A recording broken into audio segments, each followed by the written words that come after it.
Kafka, The Metamorphosis Part 11.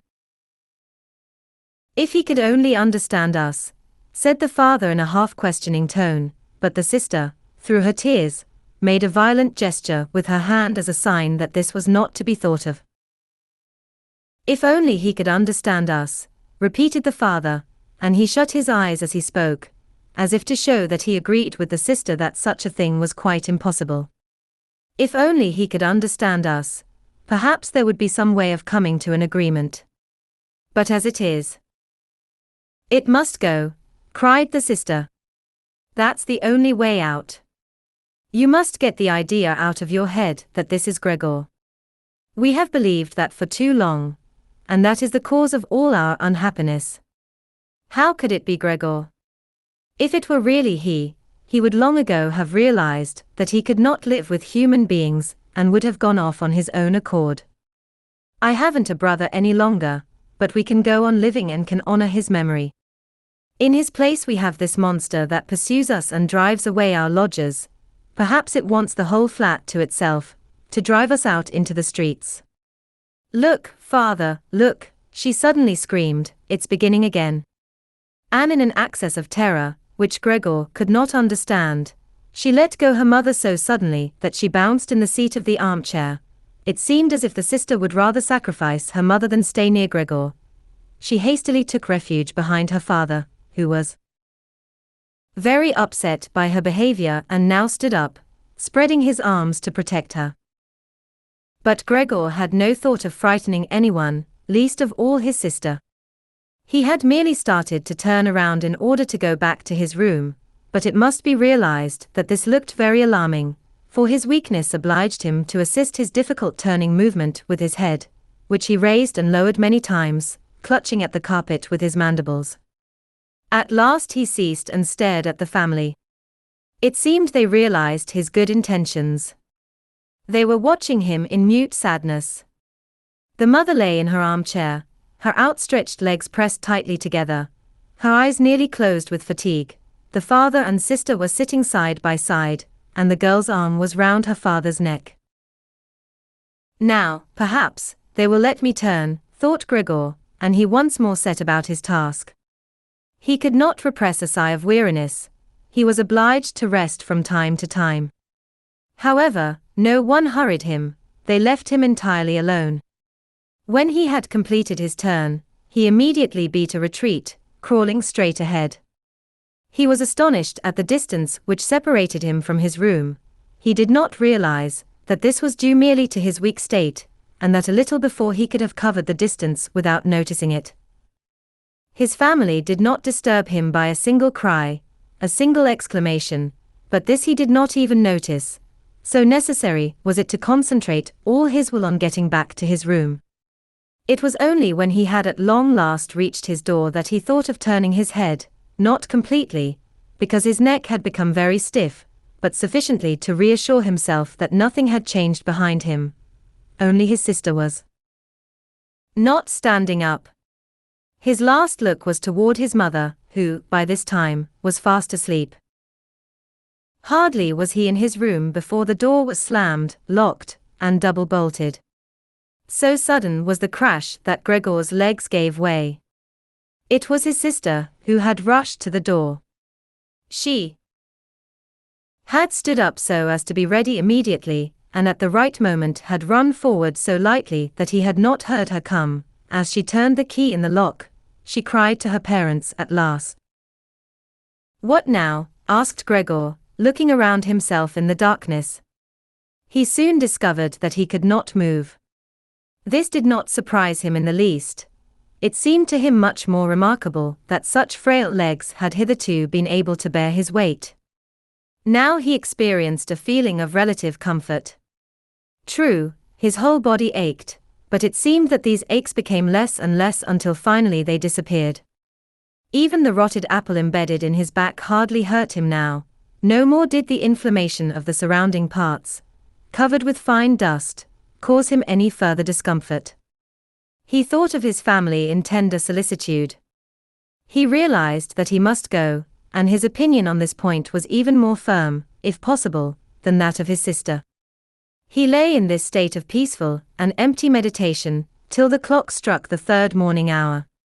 He saw the landscape grow lighter through the window, then, against his will, his head fell forward and his last feeble breath streamed from his nostrils.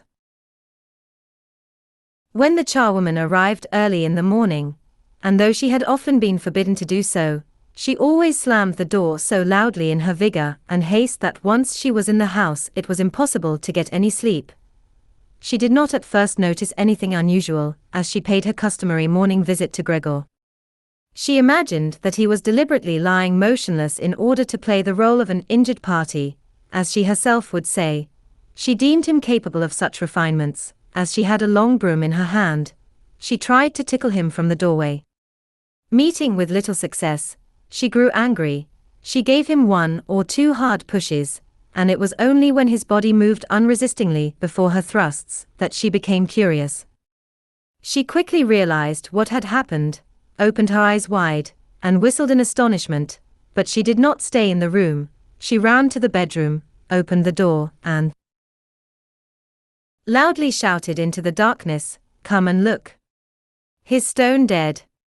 He's lying there, absolutely dead as a doornail."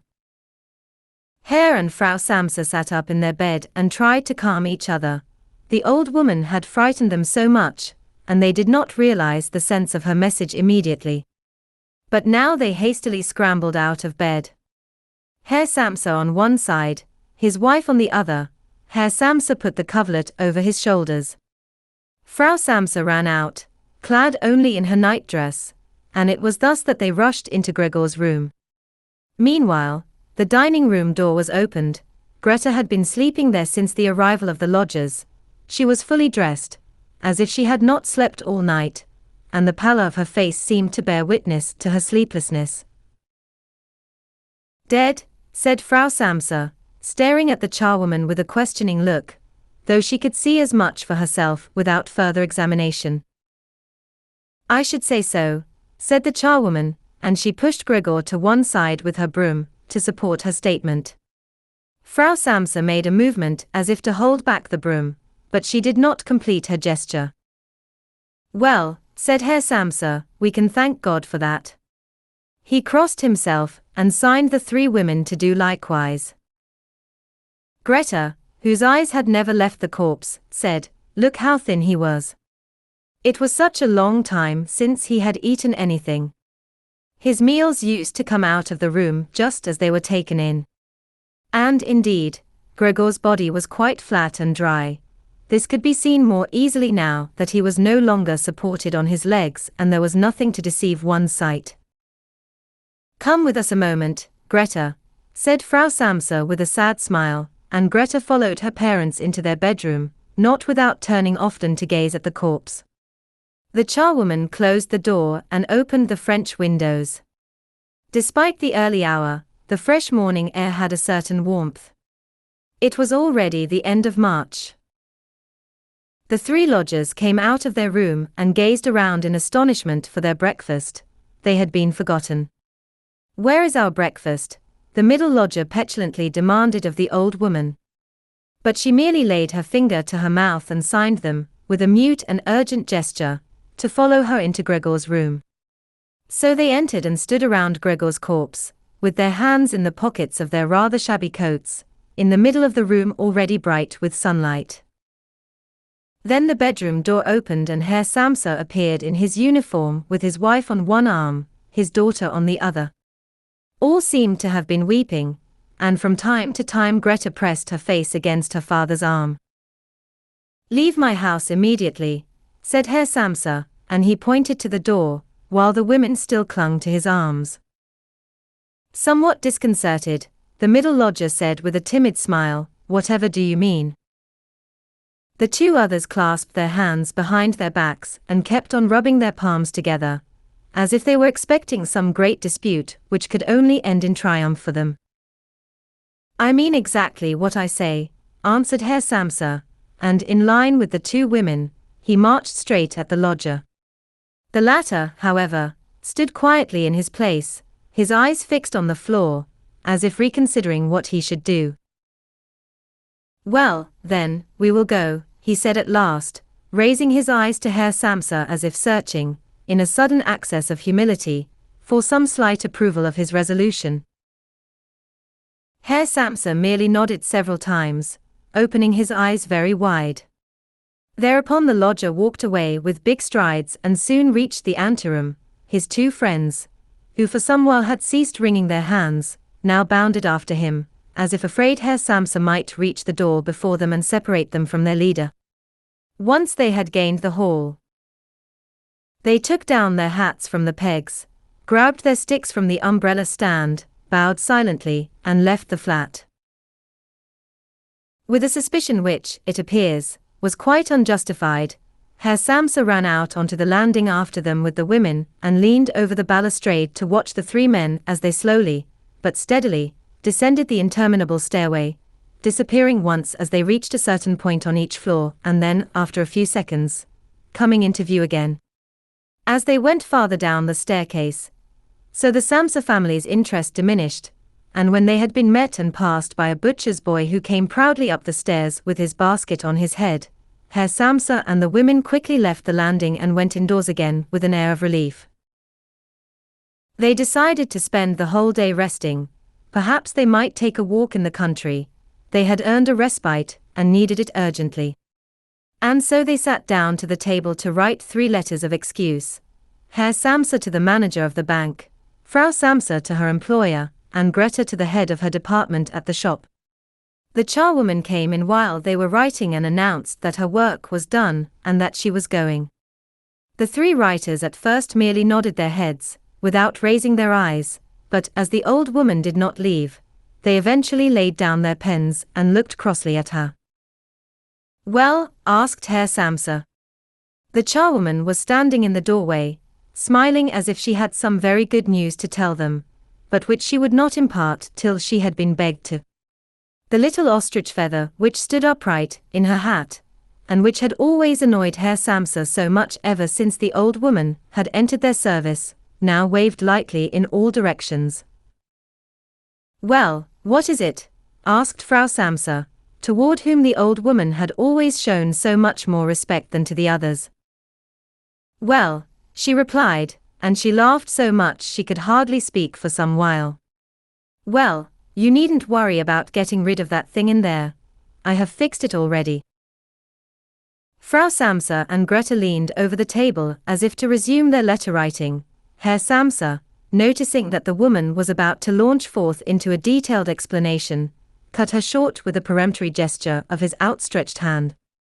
Then, prevented from speaking, she suddenly remembered that she was in a great hurry, and, crying, "Goodbye, everyone," in a peevish tone, she half turned and was gone in a flash, savagely slamming the door behind her. This evening we must sack her, declared Herr Samsa, but neither his wife nor his daughter answered. The old woman had not been able to disturb their newly won tranquility. They arose, went to the window, and stood there, with their arms around each other. Herr Samsa, turning toward them in his armchair, stared at them for a moment in silence. Then he cried, "Come, come, it's all past history now. You can start paying a little attention to me." The women immediately hurried to him, kissed him, and sat down to finish their letters. Then they all left the apartment together, a thing they had been unable to do for many months past, and they boarded a tram, which would take them some way into the country. There were no other passengers in the compartment, which was warm and bright in the sun. Casually leaning back in their seats, they began to discuss their future. On careful reflection, they decided that things were not nearly so bad as they might have been, for, and this was a point they had not hitherto realized, they had all 3 found really interesting occupations, which looked even more promising in the future. They decided to effect what really should be the greatest improvement as soon as possible. That was to move from the flat they occupied at present.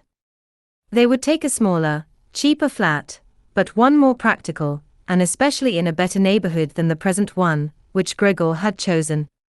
Hearing their daughter speak in more and more lively tones, Herr and Frau Samsa noticed almost together that, during this affair, Greta had blossomed into a fine strapping girl, despite the makeup which made her cheeks look pale. They became calmer. Almost unconsciously they exchanged glances. It occurred to both of them that it would soon be time for her to find a husband. And it seemed to them that their daughter's gestures were a confirmation of these new dreams of theirs, an encouragement for their good intentions, when, at the end of the journey, the girl rose to her feet and stretched her young body.